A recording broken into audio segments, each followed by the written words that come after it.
Bienvenue. On va parler d'Internet des objets. Et vous avez vu dans le titre de la conf, je vous ai dit, si vous pensez que l'Internet des objets, c'est s'amuser avec un Raspberry Pi, en fait, voilà, c'est fait pour vous. On va voir, en fait, on va essayer de démystifier ça. Mon objectif aujourd'hui, c'est de vous expliquer ce que c'est que les objets connectés, l'Internet des objets industriels, tous ces mots-clés-là, vous expliquer ce qu'il y a derrière et surtout vous faire passer un message qui est important. Moi, je suis à fond dans l'IoT depuis pas mal d'années. Je suis ingénieur en informatique. Voilà. J'ai une spécialisation micro-élect, j'adore l'électronique, mais mon métier, c'est l'informatique. Et je veux aussi vous faire passer ça, que l'Internet des objets, c'est pas un bricolage le dimanche avec un Raspberry Pi, mais c'est un métier d'informaticien, entre autres. Pour ça, je vous propose qu'on fasse un truc que j'ai pas encore testé live, donc j'espère que ça a marché. Un petit sondage. Donc si c'est possible que vous flashiez ce code avec vos magnifiques téléphones portables et puis que vous répondiez à la première question. Alors, ce système-là, il va afficher toutes les questions de la conf, les unes derrière les autres. Donc, on va les faire une par une. Mais du coup, l'objectif, là, tout de suite, c'est de prendre la première question. Voilà. Et donc, vous pouvez commencer à répondre à la première question si vous le souhaitez. Je vais attendre que tout le monde soit à peu près. Fermez pas l'appli quand vous avez répondu, parce que du coup, on va y revenir. Ça, on faut gagner un petit peu de temps. C'est bon? Vous êtes dessus? Ah, il y en a encore. C'est bon? Tac. Du coup, si tout se passe bien, on voit les résultats qui s'affichent en temps réel. C'est génial, la technologie. Alors, du coup, je voulais savoir pour vous ce que c'est que l'Internet des objets. Et donc, qu'est-ce que vous me dites? Alors, vous me dites que pour pas mal, c'est une grosse lettre qui clignote. Ouais, mais c'est pas majoritaire. Pour beaucoup, c'est codé sur un Raspberry Pi. OK. Beaucoup aussi sur faire du code en Arduino. Et quand même, pour 20%, c'est Obi-Wan Kenobi. Bravo, 20%, la meilleure des réponses ici, c'est Obi-Wan Kenobi. Voilà. Donc bravo à vous. Mais malgré tout, je suis conscient que si je fais un talk IoT sans faire clignoter une LED, vous allez être hyper déçus.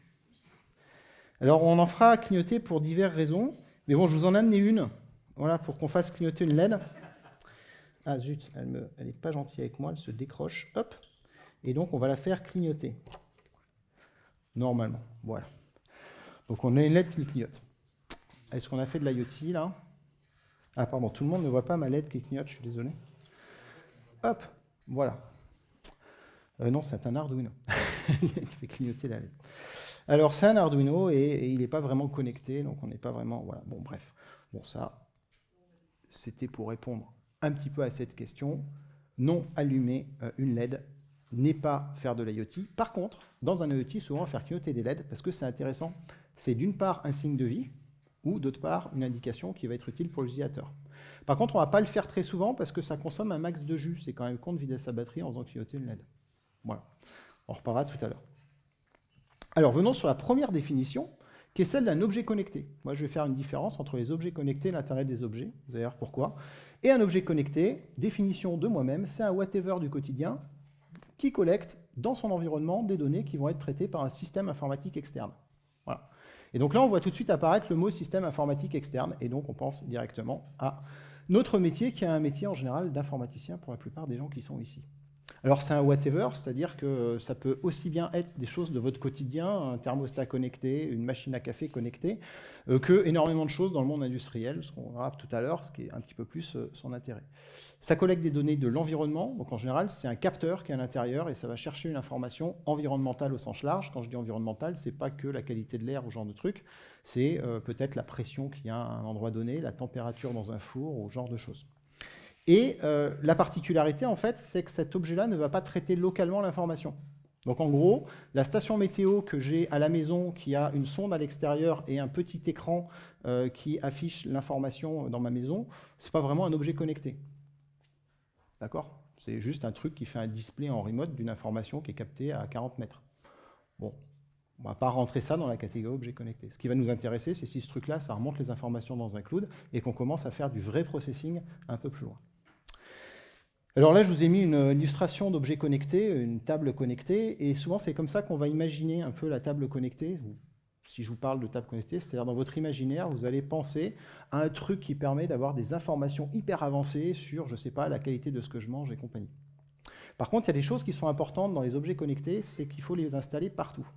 Et on a besoin qu'ils soient autonomes, en communication et en énergie. Et là, vous voyez que sur mon dessin, enfin sur mon image, il y aura un petit problème, c'est que ma super table connectée avec son écran géant LCD, on va avoir du mal en tout cas l'alimenter en énergie en plein champ sans avoir à tirer 6 km de câble, ce qui ne serait pas très intéressant.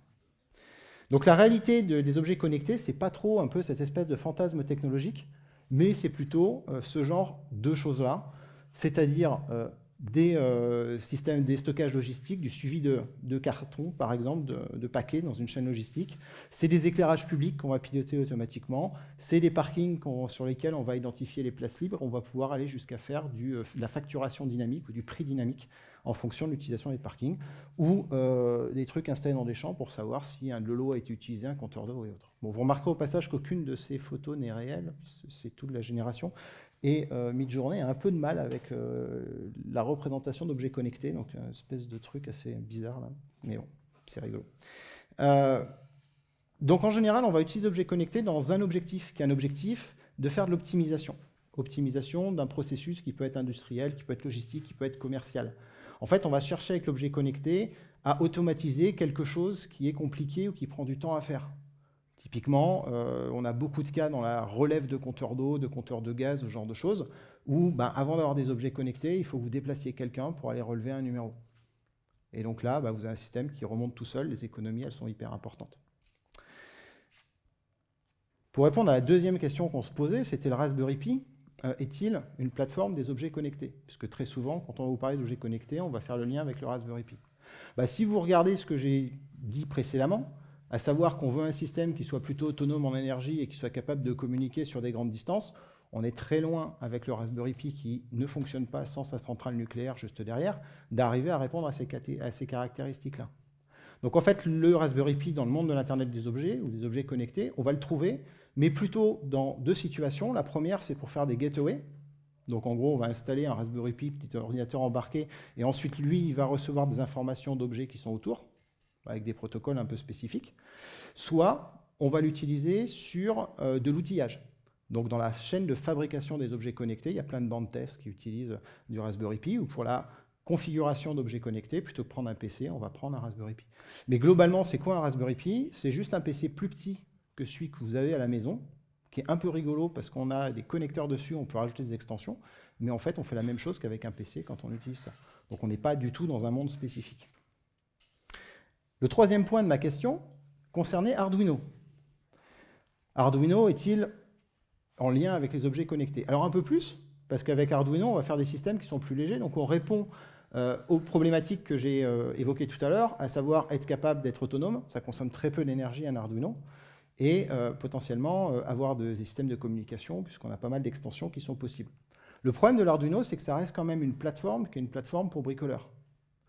Pour moi, Arduino, c'est JavaScript au début des années 2000. C'est quand même la spécialité de Kevin, même si maintenant Kevin est grand, qui fait des librairies dans lesquelles il a implémenté les deux fonctions dont il avait besoin, avec 8 bugs à l'intérieur. C'est à chaque fois que vous ouvrez une librairie Arduino, vous avez les yeux qui saignent. C'est très bien pour un bricolage le dimanche. Par contre, vous ne partez pas en prod avec ça, quoi. Voilà. En fait, c'est toute la limite. Alors, il y a deux limites. Il y a déjà la qualité du code qui est catastrophique quand on sort du corps, mais il y a une autre limite qui est celle que, au final, on a un système qui est très générique, qui sert un peu à tout faire. Ça, c'est hyper pratique quand on a envie de prototyper, ainsi de suite. Par contre, il n'est pas du tout optimisé. Par exemple, les composants qui sont nativement supportés sur Arduino, type Atmega, sont des composants qui sont hors de prix, en fait, et qui ne sont pas du tout modernes. Donc, on va essayer d'optimiser. Pourquoi? Parce que, dans le monde de l'Internet des objets et des objets connectés, on va toujours chercher à avoir une solution qui est complètement dédiée à un usage. On va essayer d'optimiser au maximum. Pour ceux qui ont vu la conf ce matin sur le calculateur pour aller sur la Lune, ils avaient des contraintes de place qui étaient importantes. Ils ont mis 76 kg de flash, on va dire, dans leur système. Ils n'en ont pas mis 128. Ils en avaient besoin que de 67 ou 72, je n'ai plus le truc en tête. En fait, on va toujours faire ça dans le monde des objets connectés. On va toujours chercher le hardware minimaliste qui permet de répondre à un besoin, et on va toujours lui donner un form factor qui est adapté aux besoins. Là, on a l'exemple d'une étiquette connectée.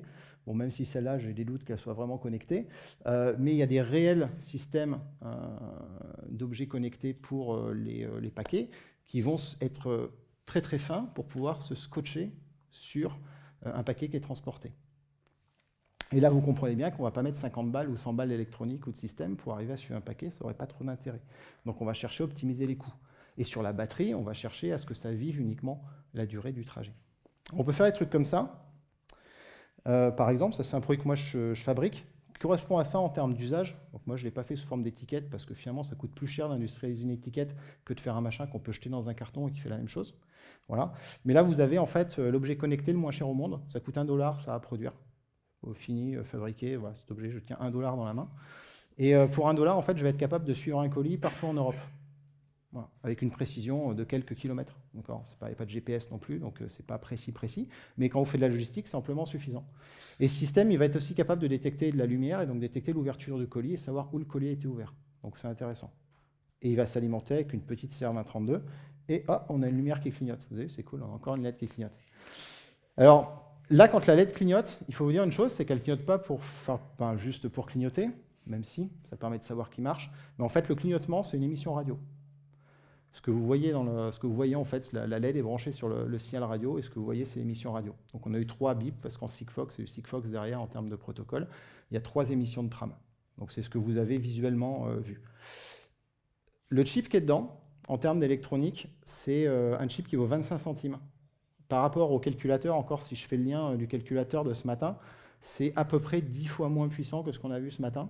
Il y a 2 kg de flash à l'intérieur, il doit y avoir 128 octets de RAM, un truc comme ça. Et le code qui est dedans pour faire la localisation et compagnie, je crois qu'il fait à peu près 500 lignes maximum dans ces eaux-là. Tout petit code, voilà, très efficace pour faire ce qu'il doit faire. Vous pourrez en prendre si vous voulez, parce que du coup, comme ça vaut rien, vous pourrez en prendre en souvenir en partant. Deuxième petit sondage. Je vais vous interroger maintenant sur quel est votre ressenti par rapport à la salle où on est aujourd'hui. Là, je vous laisse commencer à répondre. C'est le même QR code que tout à l'heure, donc vous pouvez avoir la deuxième question.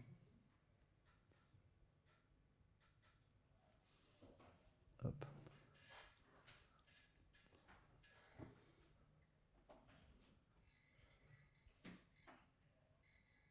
Alors, globalement, elle est plutôt à point, on dirait. Pas mal. Et puis, 22% qui trouvent qu'elle est trop chaude. Alors, là, je vais vous amener dans une autre dimension. Les objets connectés, en quelque sorte, c'est vous tout de suite, d'accord? C'est vous les sensors, puisque vous avez votre téléphone, c'est vous qui ressentez quelque chose, et la connexion, c'est votre téléphone, vous envoyez votre ressenti, d'accord? C'est un peu ces trucs-là. La différence avec l'objet connecté et ce qu'on vient de voir, ça nous emmène dans l'Internet des objets. Donc l'Internet des objets, qu'on appelle aussi IoT de façon plus générale, c'est globalement l'exploitation d'une masse de données issue d'objets connectés simples et plutôt teubés, dont l'objectif de créer une nouvelle connaissance. Donc en fait, ce qui est intéressant, c'est qu'en collectant l'information de chacun, ici, j'ai appris quelque chose que je ne savais pas. Parce que moi, la salle, je la trouve plutôt un peu chaude tout de suite. D'accord? Et ça, c'est que mon avis à moi. Et la connaissance, en fait, c'est de savoir que pour 70% d'entre vous, elle est agréable. Et ça, c'est bien parce que ça veut dire que je peux faire des économies d'énergie. Si c'était que moi, j'aurais baissé un petit peu la température. Mais globalement, si la masse des gens trouve que la température est plutôt bonne, eh bien, dans ce cas, c'est que la température est à bon niveau et j'ai des données pour dire à ceux qui ont trop chaud ou trop froid qu'en fait, la moyenne des gens préfèrent cette température-là. Donc c'est quelque chose qu'on va chercher à faire dans l'Internet des objets, c'est à collecter de la donnée. Vous avez vu, la donnée, elle est bête. Hein. Là, c'est votre ressenti. En l'occurrence, il y a pas mal d'intelligence humaine pour arriver à faire un ressenti, mais elle est assez basique. D'accord ? On va collecter cette donnée un peu basique, on va l'agréger, et de cette agrégation, on va obtenir une connaissance qu'on va pouvoir exploiter à une fin qui est diverse et variée. Donc c'est ça l'Internet des objets. Ce qui veut dire que derrière, c'est avant tout une question de traitement de la donnée. Et c'est avant tout une question, globalement, de big data, de modélisation. On peut aller sur de l'IA, sur du machine learning, de back-end, de front-end, pour arriver à traiter tout ça. L'intelligence qu'on a dans le sensor, elle est potentiellement très faible. Ce qui va compter, c'est comment on va interpréter la donnée.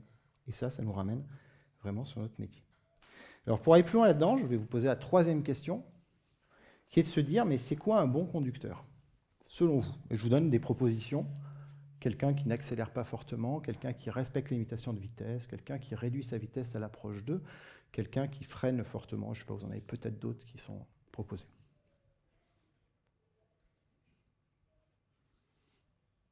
Hop. Alors, qui me surprend avec ce truc, c'est que les chiffres changent énormément. Mais bon, ouais, bon, on a une répartition. On a une répartition sur différents critères. Et on voit que, du coup, si je vous demandais d'écrire un algorithme, l'algorithme du bon conducteur, bien, pour 43%, vous essaieriez de récupérer l'information de la vitesse de la personne, et puis la vitesse limite à l'endroit où il est, et puis vous essaieriez de bâtir un algorithme là-dessus. Voilà. En fait, toutes ces choses-là, elles sont intéressantes, mais toutes ces choses-là, en fait, elles n'ont aucun intérêt si on n'est pas dans des contextes très particuliers. Est-ce que c'est la limitation de vitesse qui est importante? C'est vrai que c'est important, mais si vous êtes sur une route de montagne à 90 km/h alors qu'il y a des virages en épingle partout avec des gravillons dans tous les sens, je ne suis pas persuadé que vous soyez un bon conducteur. En tout cas, si vous n'êtes pas en mode WRC avec personne d'autre sur la route, quoi. Mais voilà, s'il y a des cyclistes, ça va peut-être mal se passer. Celui qui n'accélère pas fortement, dans le fond, en ville, c'est juste. Par contre, quand il y a quelqu'un qui essaye de rentrer sur l'autoroute à 55 km/h, c'est pas super safe, quoi. Voilà.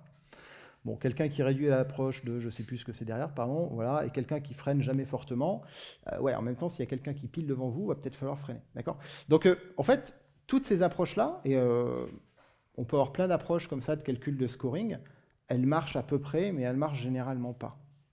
Alors moi, j'ai bossé pendant quelques temps chez un grand manufacturier français, sur un système qui est un système IoT justement pour déterminer la qualité de conduite, avec l'objectif derrière d'aller inciter les gens à améliorer leur comportement de conduite dans le but de réduire les accidents, globalement. Mais pour ça, il faut avoir un scoring de conduite qui tienne la route, qui soit explicable et ainsi de suite, et donc il faut réfléchir à quelque chose.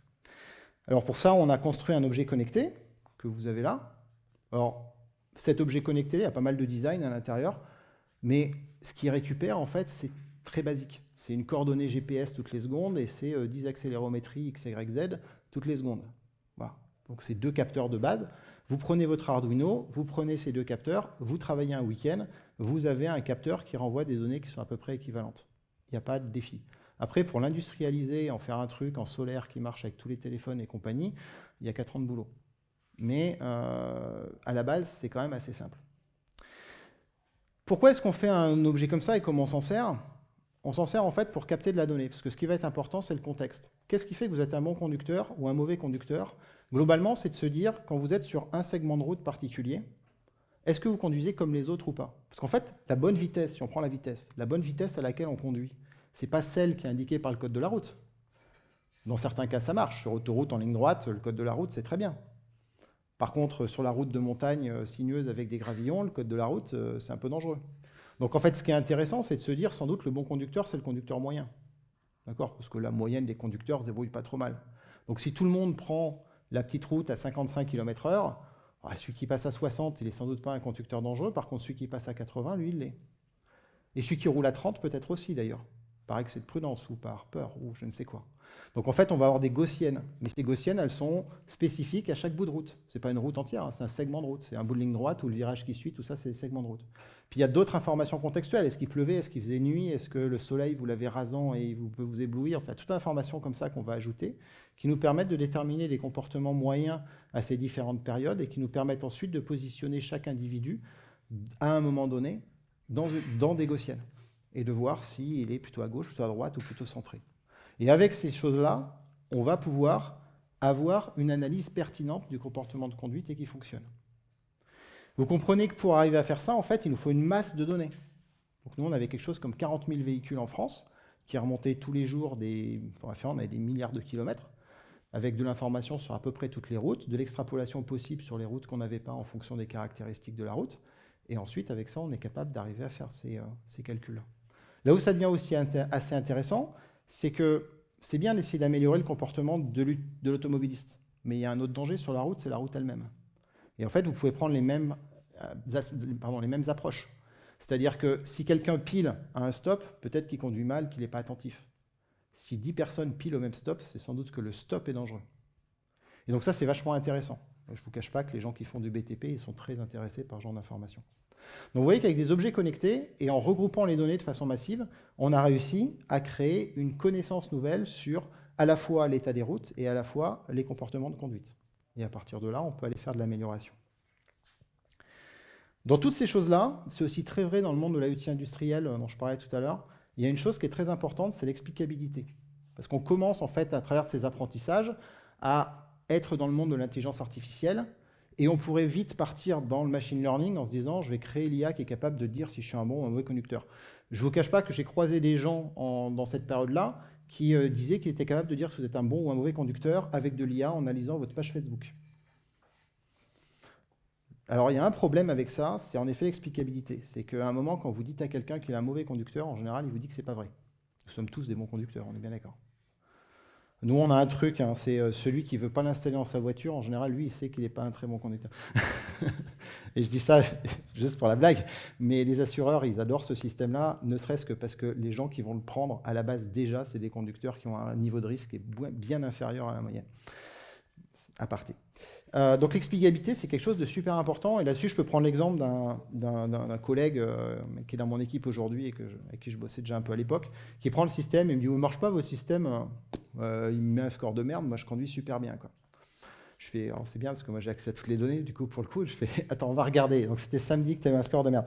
Alors est-ce que conduire bien pour toi, ça veut vraiment dire rouler à 80 en ville, piler auprès du rond-point et accélérer comme un âne à la sortie parce que tu étais quand même dans les 10% de la gaussienne plus large.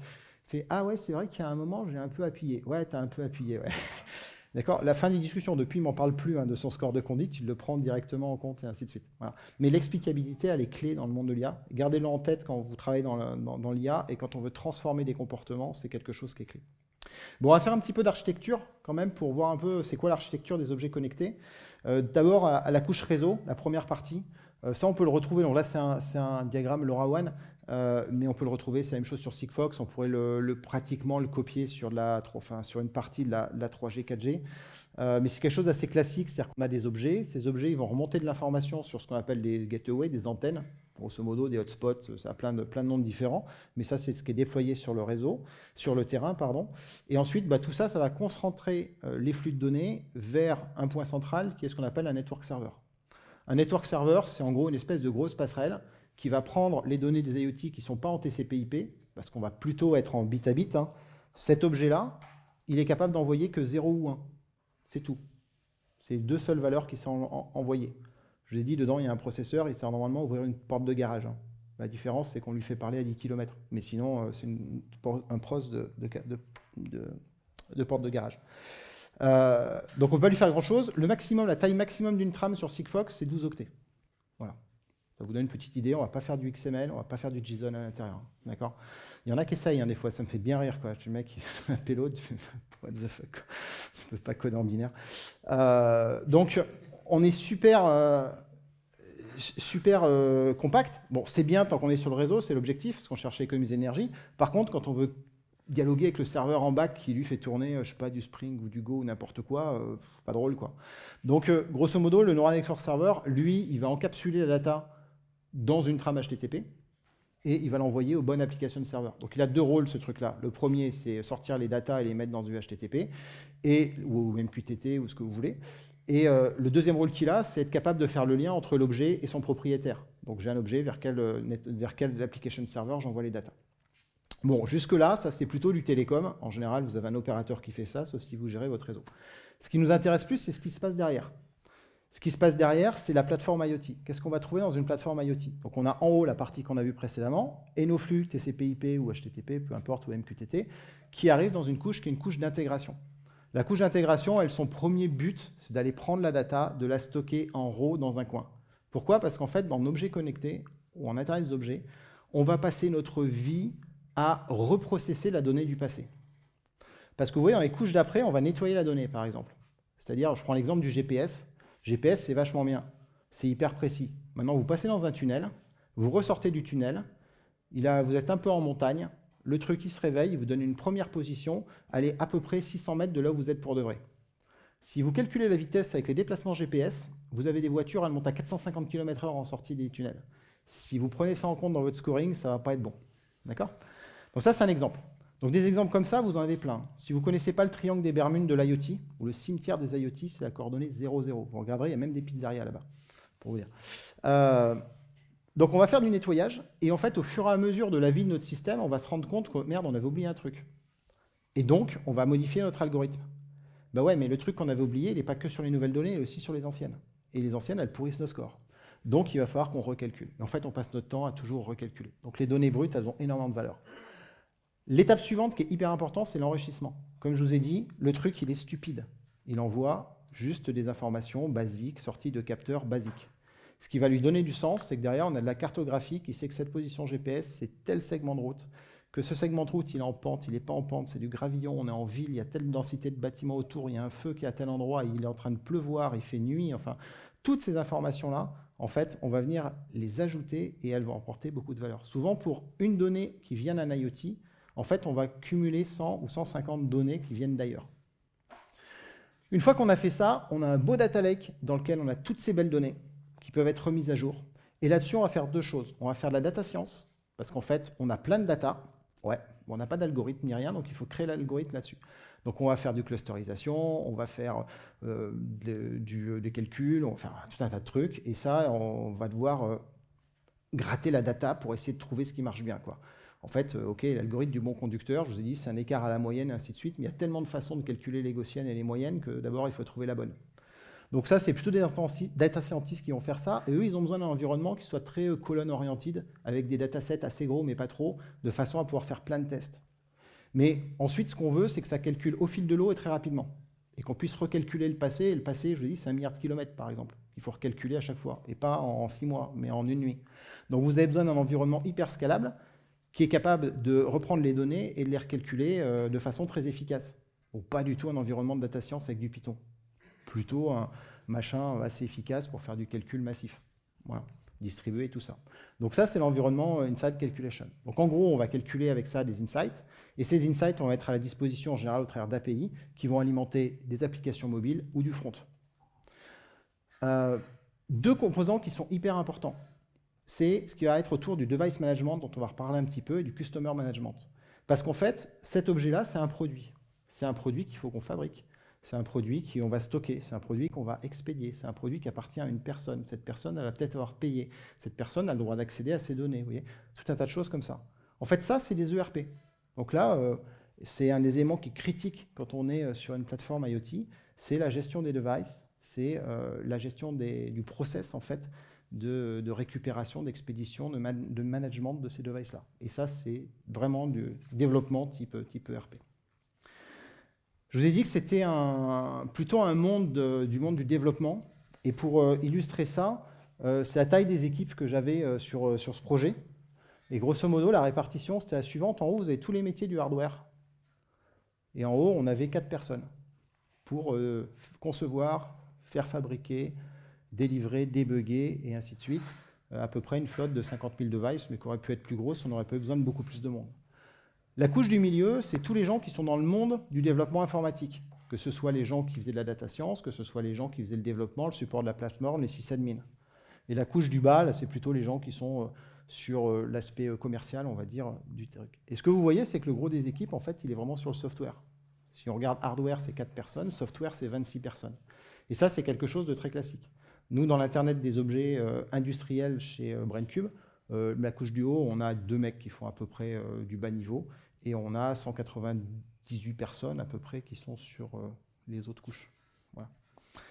Donc, c'est les ratios qu'il faut avoir en tête. Bon, ça, c'est le life cycle d'une machine à café connectée selon Midjourney. Moi, j'ai trouvé chouette, je l'ai gardé. Donc le life cycle des objets connectés, pour illustrer ce que je disais, ça peut ressembler à ça, d'accord ? Il peut y avoir 40 000 life cycles, mais se dire que voilà, quand on veut gérer un objet, en fait, il faut développer l'informatique qui va permettre de supporter tout ce cycle-là. Mon objet, il existe avant même que je l'ai produit, parce que j'ai besoin d'identifiants, j'ai besoin de choses comme ça que je vais pré-créer, j'ai besoin d'abonnements ou autre. Ensuite, j'aurai un objet produit, mais je ne sais pas s'il marche. Donc, j'ai un objet de suite qui est testé avec de la validation. Parce que si j'ai un problème ensuite en production, sur le terrain, je serais super intéressé de savoir comment s'étaient passés les tests. Donc, je vais garder ça. Donc, ensuite, j'ai un objet qui est en stock. Cet objet-là, on l'avait conçu pour qu'il soit en flux tiré. C'était vachement bien comme idée, sauf que en fait, le business n'a pas fonctionné aussi vite que la tech. La grosse blague sur ce truc, c'est qu'il fallait qu'on les recharge tous les 15 jours.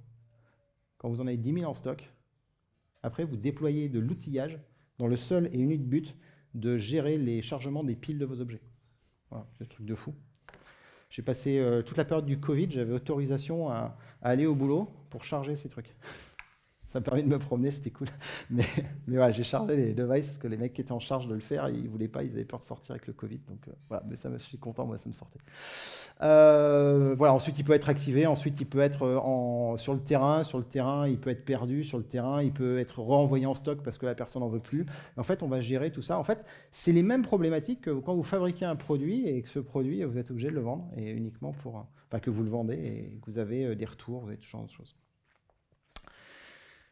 Bien avoir en tête que quand on gère, enfin, ce que vous dans votre quotidien, ça peut être de gérer des machines, vous gérez des VM, et déjà quand vous en avez une centaine, ça commence à être un petit peu le beans en termes de monitoring et ainsi de suite.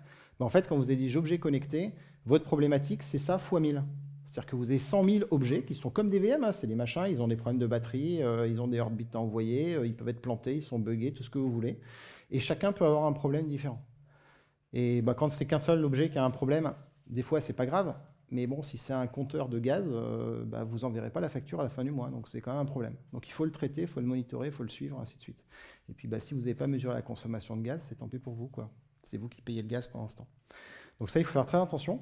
Et derrière, ça veut dire qu'on va faire énormément de développement pour traquer tout ce qui est contexte d'utilisation, état des piles, reboot, alors log entre guillemets, parce que c'est souvent juste un bit qui vous dit s'il y a un état qui est bon ou pas bon.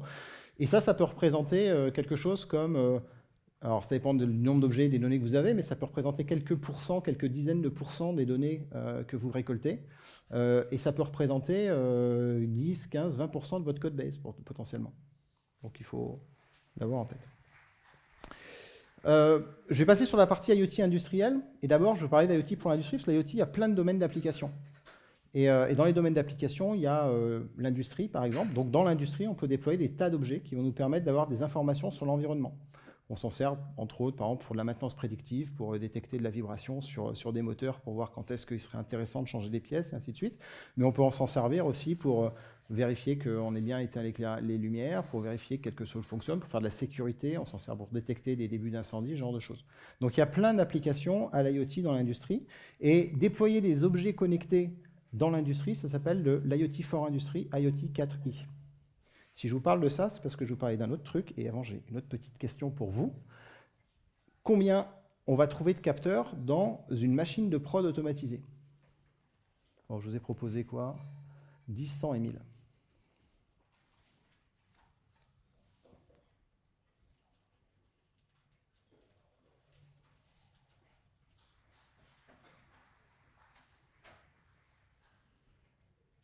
Donc vous êtes plutôt pas mal, parce qu'en effet, sur une machine de prod, on peut trouver 1000 capteurs qui sont déjà implantés.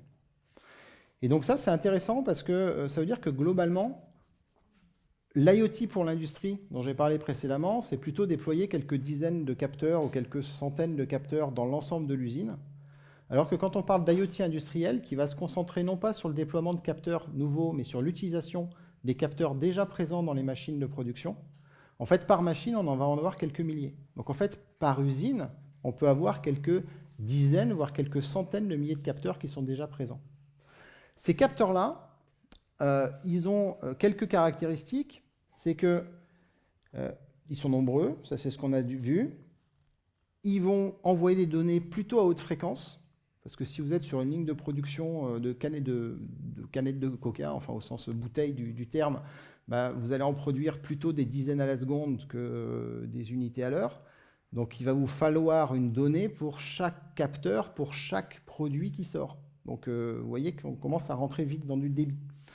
Ces capteurs, ils sont tous différents. C'est la deuxième caractéristique. On ne va pas mesurer 4 fois l'épaisseur de la bouteille. Il y a un capteur d'épaisseur, ensuite il y a un capteur de température, un capteur de pression, un capteur de je ne sais pas quoi, mais tous les capteurs renvoient une information différente, ce qui veut dire qu'on a une variété importante. On a de la variété, on a de la vitesse, ça va nous créer du volume puisqu'on a beaucoup de capteurs.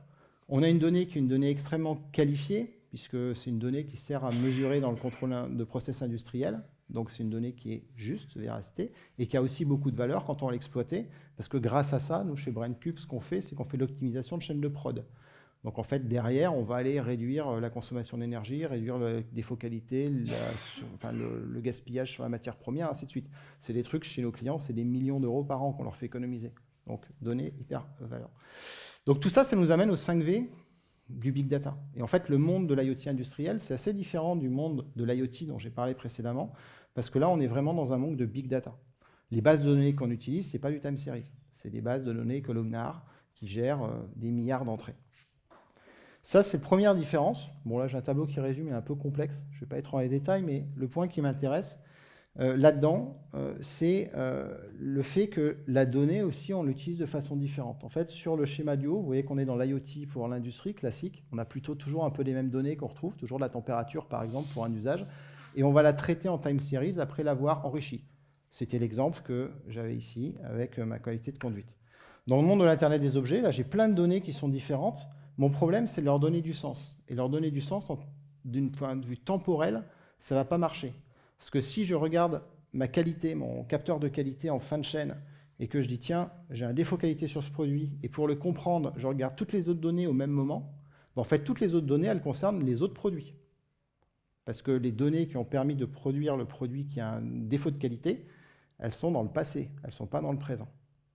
Donc, je ne vais pas pouvoir travailler en time series. Et dans le monde de l'IoT industriel, on va travailler avec des jumeaux numériques. Ce qu'on va faire, en fait, c'est que toutes les données qui concernent un produit qui est fabriqué, donc une bouteille de Coca, par exemple, pour reprendre l'exemple que j'avais tout à l'heure, une capsule Nespresso, un pneu, toutes ces données-là, on va les rassembler ensemble dans un objet. Et quelque part, cet objet-là, pour faire simple, c'est de l'ADN du produit. C'est ça la notion de jumeau numérique qu'on va avoir. Ensuite, qu'est-ce qu'on peut faire à partir de ça? Par exemple, moi j'ai les yeux bleus, ce qui n'est pas le cas de tout le monde dans la salle. Et on peut se dire, mais pourquoi est-ce que Paul il a les yeux bleus? Bon, si on ne connaît pas la génétique et qu'on n'a jamais fait de recherche là-dessus, ça va être compliqué d'expliquer ça. À part dire ses parents les avaient peut-être. Voilà. Mais si on fait la génétique, justement, et qu'on prend mon ADN, qu'on prend l'ADN de tous les gens qui ont les yeux bleus dans la salle, qu'on le compare avec l'ADN de tous les autres, et qu'on recherche des patterns, en fait, on va se dire, il y a un truc qui doit être commun à tous les gens qui ont des yeux bleus, et un truc qu'on ne va pas retrouver chez les gens qui n'ont pas les yeux bleus. Donc ça, c'est un pattern de données qui définit la couleur des yeux. Nous, on va faire exactement ça avec des produits. On va prendre ces pneus qui sont en défaut qualité, par exemple. On va les comparer à ceux qui ne le sont pas, et on va trouver un pattern de données qui est la caractéristique du défaut qualité.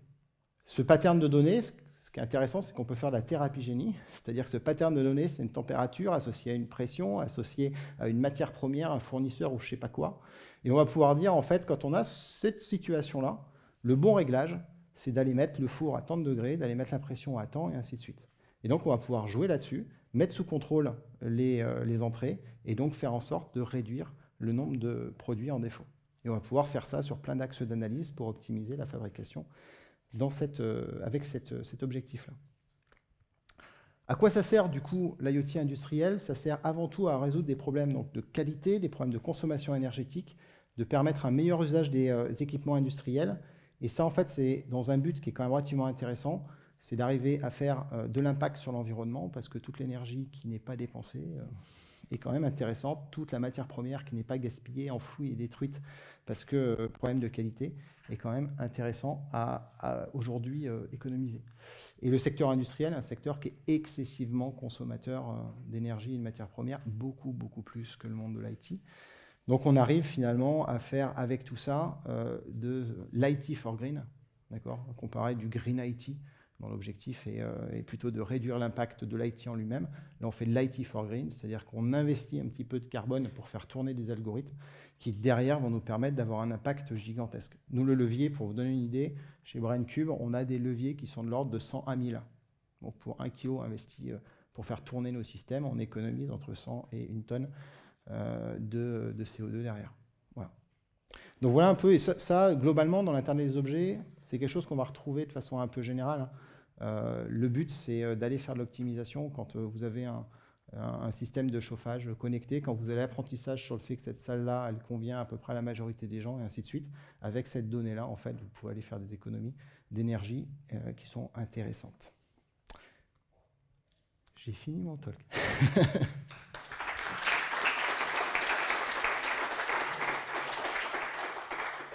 Donc voilà, si vous voulez qu'on reste en contact, n'hésitez pas, il y a mon QR code qui est mon LinkedIn en haut, vous avez aussi mes autres coordonnées sur les réseaux sociaux. Si vous êtes intéressé par des choses assez tech sur l'IoT, entre autres tout ce qui est en présentation générale sur l'IoT, présentation sur Sigfox, LoRaWAN plutôt détaillée. J'ai des MOOC sur ma chaîne YouTube qui sont accessibles en français. Voilà, et si le domaine de l'IoT industriel vous intéresse, maintenant que vous savez que c'est du Big Data, Digital Twin, du Java et du code velu déployé chez plein d'industriels pour faire de l'impact, on recrute. Et si vous avez des questions, je serais ravi d'essayer d'y répondre.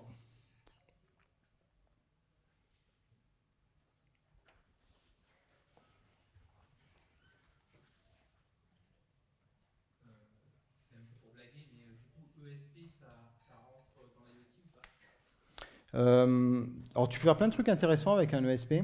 Ce que moi j'aime pas trop avec les ESP, c'est que tu as un temps de démarrage qui est... tu as une mauvaise gestion de l'économie d'énergie.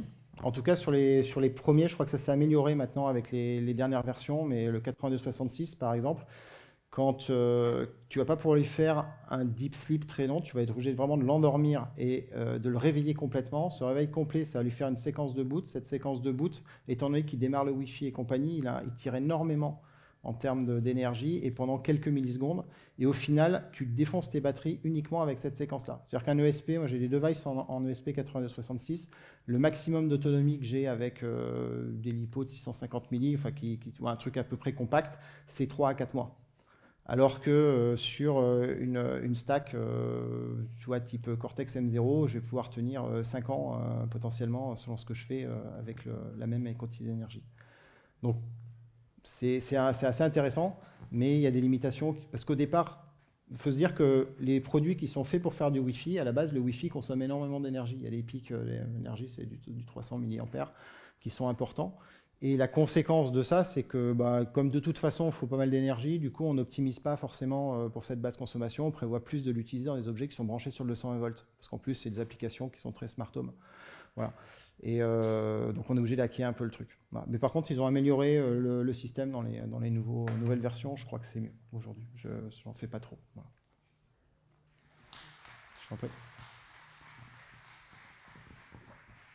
Bonjour, alors ce serait une question un peu moins tech. Tout à l'heure, vous avez parlé que l'IoT, c'était surtout l'exploitation d'une masse de données qui provient des objets connectés. Ouais. Il y a souvent une confusion du coup qui est faite. Je vois par exemple un acteur pour lequel je travaille qui va produire pas mal d'objets connectés, qui va venir parler, se placer en tant que manufactureur IoT. D'où vous pensez que cette confusion vienne? En fait, alors... J'aurais tendance à dire que déjà, si tu veux, quand tout ça est arrivé, alors tu as une première raison qui est Internet of Things, c'est de l'anglais. Et quand on a voulu le traduire en français, on a beaucoup traduit par objet connecté et non pas par Internet des objets. Donc déjà, ça fait une première source de confusion. La deuxième, c'est que quand le truc a fait son grand...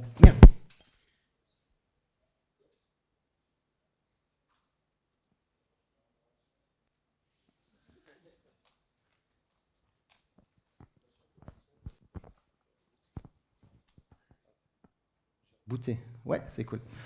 La deuxième raison, c'est que le marketing s'est un peu emparé du truc, tu vois, quand il y a eu voilà, et que le marketing n'a pas forcément tout compris. Et puis la troisième raison, c'est aussi une question de maturité. C'est quelque part, moi, ces définitions, je les ai aussi construites au fur et à mesure de mon expérience dans l'IoT et mes premières confs.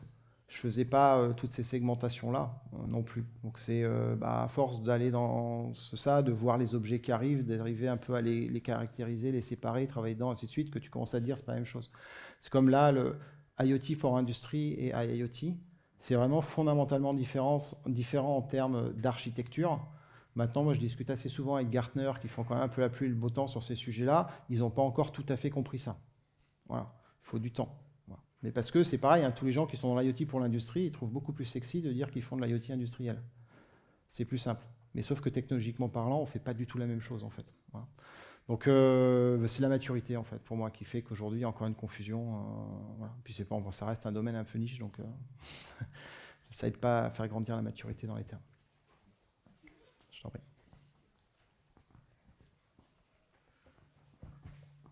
Faut pas que je me mette là, ça résonne. Oui, bonjour. Déjà, merci pour ce travail. Tout à l'heure, vous avez fait un grand écart sur la partie télécom, en fait. Ouais. Et aujourd'hui, je me rends compte, parce que c'est mon métier, que la vraie lacune aujourd'hui en Internet des objets ou en Everything over IP, puisque certains parlent aussi de ça, elle se situe principalement dans cette branche télécom qui interdit facilement de ramener les informations. Vous nous avez présenté LoRa, qui sont des réseaux à basse vitesse. Ouais. Et en ce moment, on voit ressurgir un truc qui s'appelle Single Pair Ethernet. Est-ce que demain, il faut s'attendre à avoir du tout connecté filaire, de façon à amener une plus grande fluidification de la data? Alors, je pense, enfin, le problème du filaire, c'est que c'est quand même très très coûteux à mettre en place. Quand tu es dans un environnement industriel, placer du filaire, en fait, tu as un capteur qui coûte 20 balles, mais si tu dois arrêter la prod pendant 2 jours pour arriver à passer les fils, ça coûte quelques centaines de milliers d'euros. Donc le filaire, en fait, est plutôt, à mon sens, plutôt en disparition, enfin, c'est mon feeling. L'Internet des objets, c'est aussi placer des objets sur le terrain, dans les champs, en ville, un peu partout. Donc encore une fois, si tu veux, la logistique qui est nécessaire pour mettre du filaire est quand même assez impactante. Donc moi, j'aurais plutôt tendance à dire que l'avenir est quand même plutôt au sans fil qu'au filaire. Maintenant, ce qui est vrai, c'est que le filaire a quand même plein d'avantages.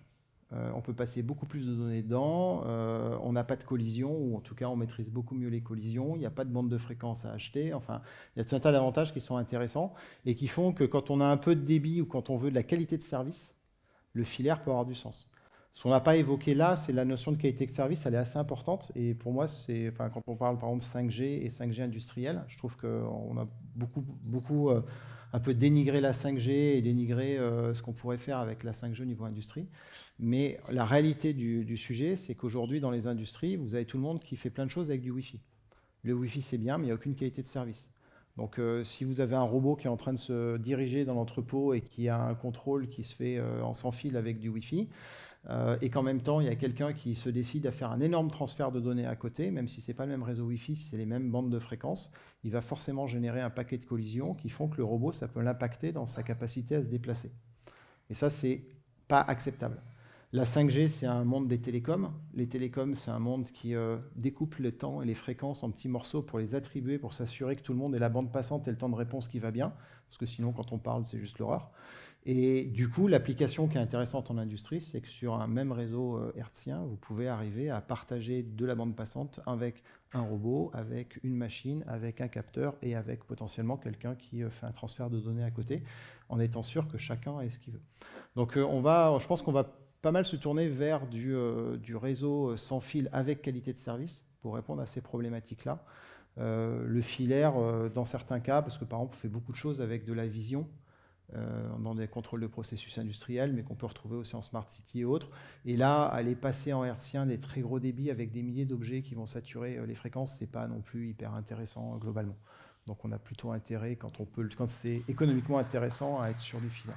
Moi, mon ressentiment sur le sujet.